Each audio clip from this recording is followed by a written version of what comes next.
What's up, all you mentees? This is the Uncanny Omar from Near Mint Condition, and better late than never. Let's do this overview of Blade of the Immortal, the Deluxe Edition, Volume 1 from Dark Horse Comics. And welcome back, all you mentees.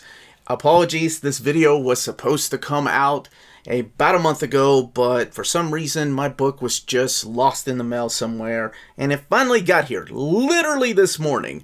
And here I am making a video. I've read these things so many times, and I went ahead and started reading it again. I love this story. You all know it's in my top 20. Hell, I would put it in my top 5 favorite manga of all time, but that's just me. So I'm going to talk a little bit about Blade of the Immortal, but before I do, the book does come sealed in plastic, and then in the back is this little pamphlet explaining what the story is about. It retails for $49.99. And I hate throwing these. Does anybody else keep these? Let me know in those comments down below. What is a book overview without a size comparison? So here is Blade of the Immortal, right between the two other manga deluxe editions from Dark Horse. Hope to keep adding to this library. Let's get some Lone Wolf and Cub, so oh my goddess.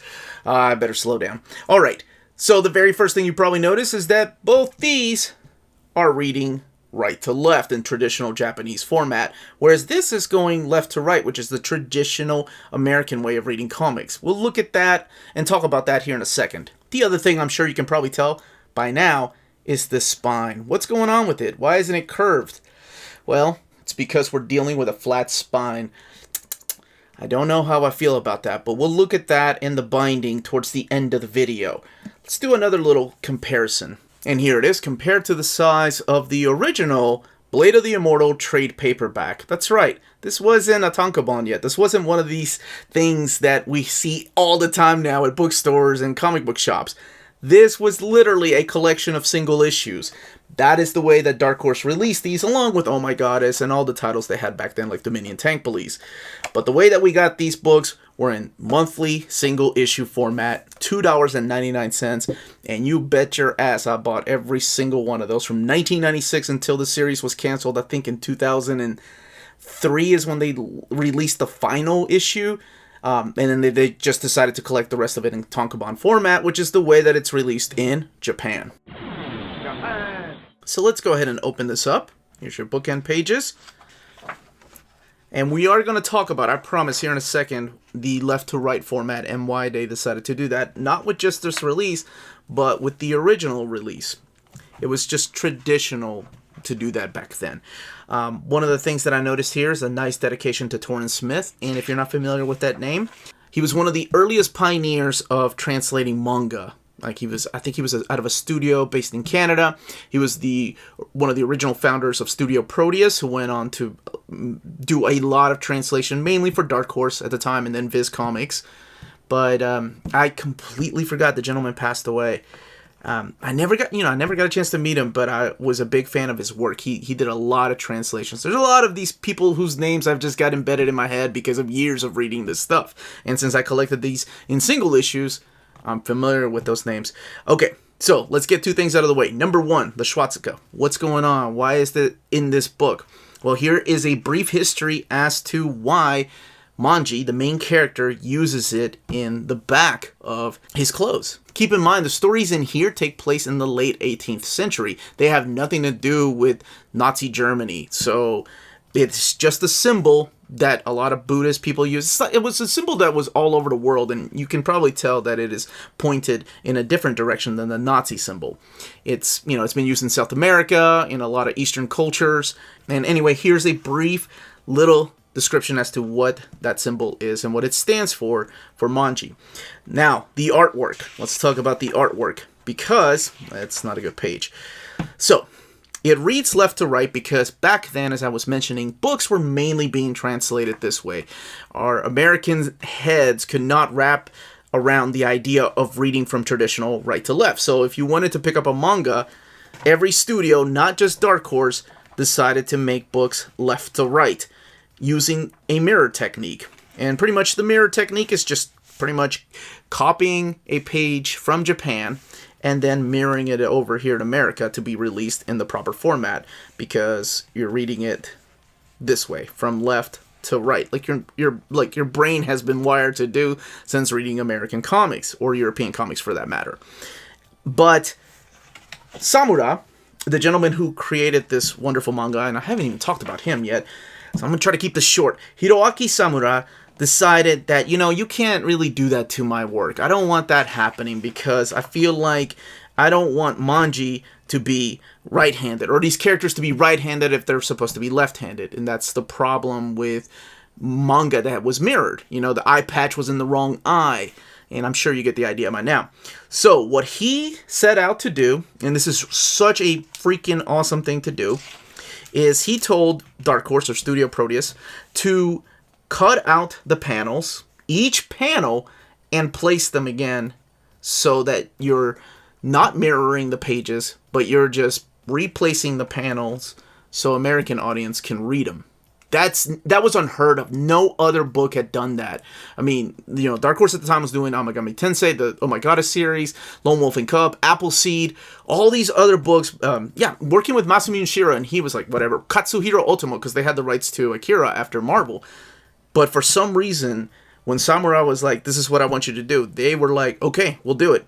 So they literally, and this must have taken so much time, cut out each panel and then glued them on a new paper, scanned the paper, and then wrote the dialogue in English, of course. Now, it doesn't work every time, right? It's impossible. It's not going to. On panels like this, it's easy. But when you have action sequences and the panels flowing across the page, it's impossible. So that's why it's left to right. So all these purists that are out there that have read Berserk and think they're some kind of manga guru now, it's not a bad thing. It's okay. This is the way it was originally printed here in America. It is the only way, if you can't read it in the original Japanese, to read it here like this. So it's not that big of a deal. This is the selling point. The badass artwork. I fell in love with this story because of its brutality and the wonderful characters of Manji and Rin. And I'll talk a little bit about the plot. But the main selling point to me was I had never seen death scenes drawn so beautifully. And that is the best way I can... I can't describe it any other way. They have the most beautiful death scenes in this book. So, I'm going to show one more. And this isn't much of a spoiler, but it introduces you to the character of Manji. And Manji is responsible for his sister's husband's death. He's responsible for eventually her losing her mind and then dying herself. So she is killed in front of his eyes. And he butchers all these people that did this to his sister. Just... nothing I say here can make these 2 pages better. Nothing. Just look at that. It's not over. Holy shit. That's all I can say. And a lot of it, you've probably noticed that he uses just pencils. Not finished inks. Yes, some of it is finished inks, of course, but his pencils... they gave you a ribbon. Awesome. I get excited over those, sorry. But his pencils are what the main artwork looks like. So that's Manji. And Manji's secret is that he's immortal, right? He is immortal because he's got these blood worms living in him that can heal his body. So he has a curse. He cannot die. And since he is responsible for doing evil deeds and feels responsible, the only way to break the curse is, actually I think he himself said what he's going to do. He is going to kill 1,000 evil men. Once he kills 1,000 evil men, he can finally die and rest in peace. So during that same time, we meet Rin and her family. And we have Anatsu here, who's the leader of the Ito Ryu. And they are just killing all these dojo owners, and they want Ito Ryu to be the way of Japan. So he and his goons kill Rin's family right in front of her face. Well, they take her mom. How about that? And then you find out what happens to her mom later on.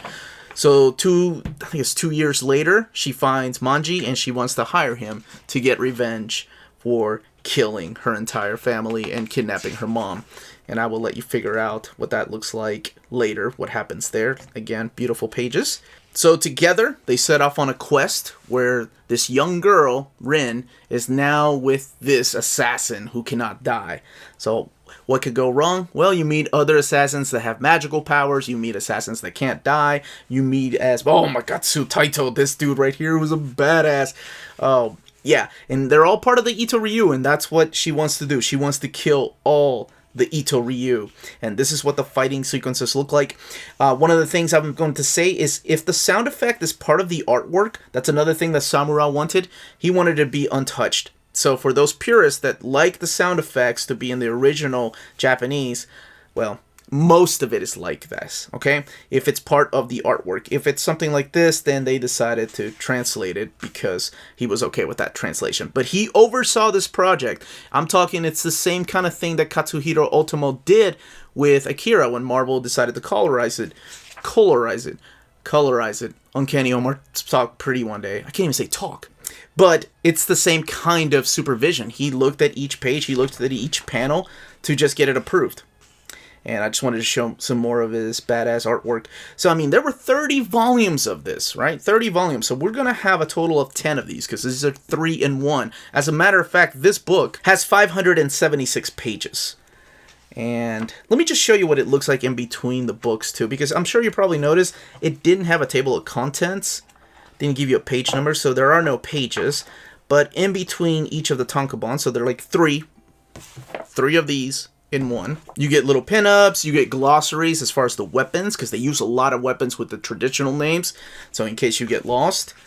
And what I don't see, though, are any of the colors, because I know at least the tankobons, the 30 of them, had original covers. So they didn't reprint them in color. That's interesting. Let's look here. I am censoring this page because I don't want to spoil it, but this is the end of the second book, and this is what I meant. They have glossaries in here. And here's the illustration gallery. Now, in the back of the single issues, I remember there were other artists, right, that would draw just a pinup page. Yes! So you have this pinup from Gene Ha, Gary Gianni. That is very cool. And yeah, I remember this being in color because she's red. Eventually, that's Maki, another one of my favorite characters, who is with the Ito Ryu. So you get to find, like, you get 3 really awesome chapters. It's a little bit of a slow burn, but there's so much action. It's all in your face. I love this series. Man, there's a reason why I praise it so much. It's like, man, it's like you put a bunch of adrenaline into Lone Wolf and Cub with this just over-the-top goriness. Oh, it's awesome. And again, just showing off some of the action sequences. Eventually, Manji does get to train Rin in the art of throwing those knives, and she may or may not get her revenge. Alright, gotta end this, so what am I gonna do? I'm gonna look in the back here, see if there's any extra. Again, censoring that page just tells you that these were also released in omnibus format. There are 10 of those. And then a pinup by Hideaki Samurai. So, not very much. Let's look at this binding, though. It is sewn binding. And look at that eye. I mean, that's a lot bigger than some flat spines we've seen. 576 pages. You know, the flat spine doesn't really bother me. But it is Blade of the Immortal in Deluxe Edition. I was going to make a video of my top 10 most wanted Deluxe Editions in manga, from manga, and this was going to be one of them. And then when they announced it, I'm like, I'll wait maybe till the end of the year to do that video. But this is it. This is Blade of the Immortal. This is the story of Manji and Rin on a path of vengeance. And that, as they say, is that. When the book comes back in stock, don't forget to check out our sponsor, CheapGraphicNovels.com, your online source for collected editions up to 50% off retail price. Cheap Graphic Novels prides itself on excellent packaging, so your stuff gets to you in excellent condition, and they have amazing customer service. Check out their bargain deals for up to 90% off cover price. And for all you Minties that are watching, if you're a first-time customer, don't forget to mention that Near Mint Condition sent you their way for a promotional credit on free shipping on your next order. Now, this is only for U.S. customers. CheapGraphicNovels.com, your source for the hottest books with deep discounts, customer service, and excellent shipping that will keep you coming back for more. And that was the page count, the build, and the content of this deluxe edition. Let me know in the comments down below if you've picked it up. If you've been waiting for me to do an overview again, apologies. This was supposed to be here almost a month ago, but I guess, yeah, like I said at the beginning, better late than never. Yeah, I would love to know if you're picking it up, if you've never read it, and if you found it was weird because it went from left to right. Again, I hope I did a good job explaining everything. If you have any more questions, leave them in the comments down below, please. Don't forget to hit that like button and ring that bell for notifications to let you know when our videos are going live. We can be found on Redbubble and on Patreon. There's different tiers of our Patreon. All of that information is in the description down below. More importantly, please everybody, stay healthy, stay safe. Much love to all of you.